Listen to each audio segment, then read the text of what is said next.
കേരളം ഒരു വ്യാവസായിക സംസ്ഥാനമേ അല്ല, പണ്ടുമല്ല ഇന്നുമല്ല. പക്ഷേ ഇവിടെ വ്യവസായ സൗഹാർദ്ദത്തിൽ വളർച്ചയുണ്ടായി എന്ന് വ്യവസായ മന്ത്രി കഴിഞ്ഞ 2 വർഷമായി പറയുന്നുണ്ട്. ഇപ്പോൾ കോൺഗ്രസിന്റെ MP ഡോക്ടർ ശശി തരൂരും അതുതന്നെ പറഞ്ഞു. അതോടെ തരൂർ ഒഴികെ മുഴുവൻ മുതിർന്ന കോൺഗ്രസ് നേതാക്കളും സടകുടഞ്ഞെഴുന്നേറ്റു.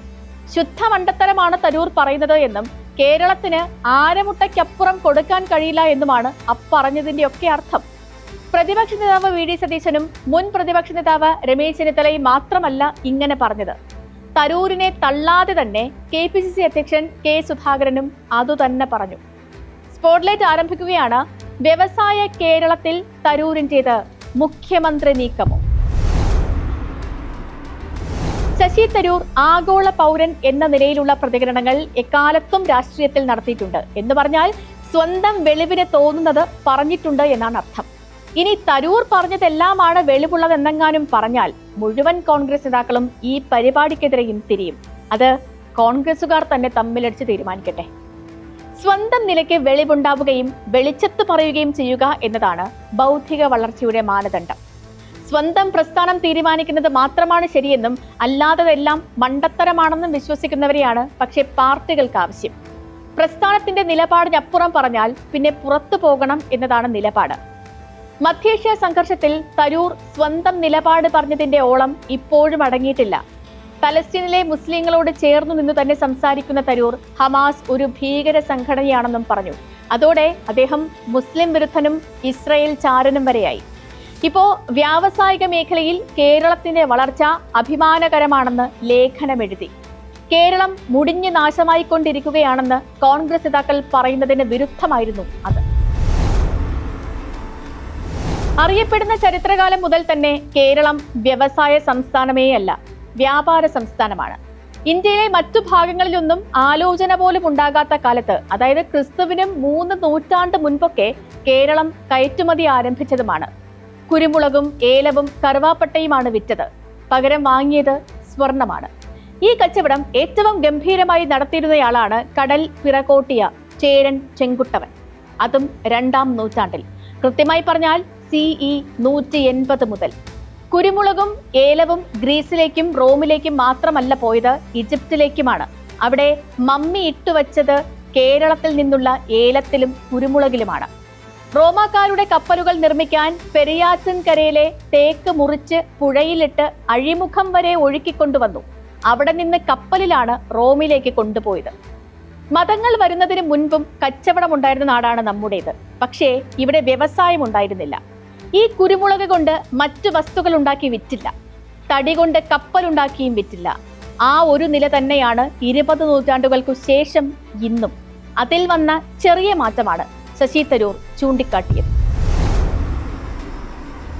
ഈസ് ഓഫ് ഡൂയിങ് ബിസിനസ് അഥവാ അനായാസേന ബിസിനസ് നടത്തിപ്പ് എന്നാണ് ലോകമെങ്ങും നോക്കുന്ന മാനദണ്ഡം. ഇത് ശരിക്ക് ചുവപ്പുനാട എന്ന പ്രയോഗത്തിന്റെ മറുവശമാണ്.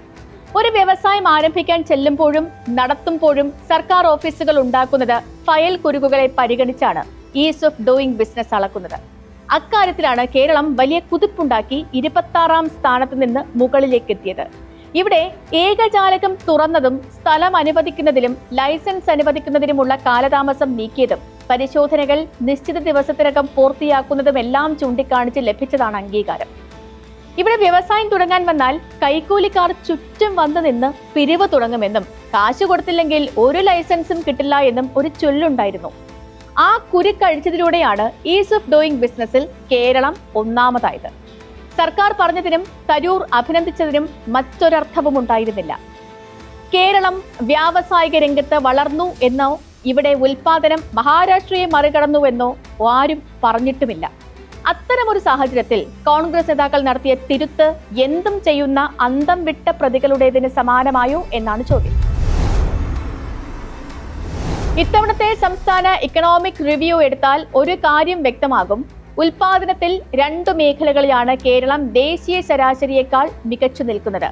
അത് ചെങ്കുട്ടവന്റെ 2-ാം നൂറ്റാണ്ട് മുതലുള്ള ഭക്ഷ്യമേഖലയിലാണ്. സംസ്ഥാനത്ത് മൊത്തം തൊഴിലിന്റെ 29.5% നൽകുകയും ഉൽപാദനത്തിന്റെ 15% ഉണ്ടാവുകയും ചെയ്യുന്നത് ഈ മേഖലയിൽ നിന്നാണ്. 2 മാനദണ്ഡത്തിലും ദേശീയ ശരാശരിയേക്കാൾ മുകളിലുമാണ്. അന്ന് തടി ഉരുപ്പടിയായിട്ടാണ് വിറ്റത് എങ്കിൽ ഇന്ന് പ്ലൈവുഡ് ഉൾപ്പെടെയുള്ള മേഖലകൾ അക്കാര്യത്തിലും മുന്നിൽ നിൽക്കുന്നുണ്ട്. തൊഴിലിലും ഉൽപാദനത്തിലും ദേശീയ ശരാശരിയേക്കാൾ മുകളിലാണ് കേരളം.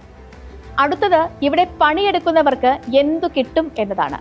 കഴിഞ്ഞ 8 വർഷത്തെ കണക്കെടുത്താലും രാജ്യത്തെ ഏറ്റവും ഉയർന്ന കൂലി നൽകുന്ന സംസ്ഥാനം കേരളമാണ്. കേരളം ശരാശരി 735 രൂപ നൽകുമ്പോൾ 2ാം സ്ഥാനത്തെ കശ്മീർ 535, 3ാം സ്ഥാനത്തെ തമിഴ്നാട് 519 എന്നിങ്ങനെയാണ്. വ്യവസായവൽക്കരിക്കപ്പെട്ട മഹാരാഷ്ട്ര നൽകുന്നത് 309 രൂപ മാത്രമാണ്. പണിയെടുക്കുന്നവന് മാന്യമായ കൂലി കൊടുക്കുന്നതിൽ ബംഗാളിയാണോ അസമീസ് ആണോ എന്ന് ഇവിടെ വേർതിരിവില്ല. അങ്ങനെ നൽകാൻ കഴിയുന്നത് ഇവിടെ അതിനുള്ള വളർച്ച ഉള്ളതുകൊണ്ടാണ്. മറ്റു കാര്യങ്ങളിലൊക്കെ നമ്മുടെ നാട് എവിടെ നിൽക്കുന്നുവെന്ന് നേതാക്കൾ തമ്മിൽ കലഹിച്ച് തീരുമാനിക്കട്ടെ. ശശി തരൂർ വേറിട്ട നേതാവായി മുഖ്യമന്ത്രി കസേര ലക്ഷ്യമിടുകയാണോ എന്ന പരിശോധന ഹൈക്കമാൻഡിന് വിടുന്നു. സ്പോട്ട്ലൈറ്റ് ഇനി മറ്റൊരു വിഷയവുമായി നാളെ ഇതേ സമയം.